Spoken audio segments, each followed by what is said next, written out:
আজ আমরা স্থূল কোণ নিয়ে আলোচনা করব। স্থূল কোণ কি বা স্থূল কোণের পরিচিতি।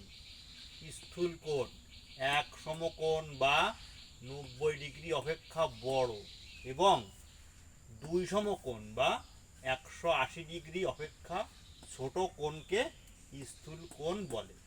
যেমন 92 ডিগ্রি, 170 ডিগ্রি, 178 ডিগ্রি ইত্যাদি স্থূল কোণের উদাহরণ। এরকম আরও অসংখ্য স্থূল কোণ আছে।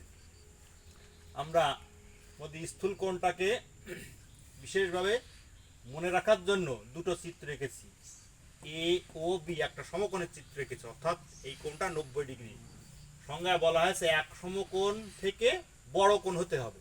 তাহলে পি কিউ আর এর একটা কোণ এঁকেছি, এই কোণটা হচ্ছে 120 ডিগ্রি। এই কোণটা এই 90 ডিগ্রি কোণ অপেক্ষা বড়, এই কারণে পি কিউ আর এই কোণটা স্থূল কোণ। তোমরা একটা নোট মনে রাখবা, স্থূল কোণের অবস্থান কোথায় হবে?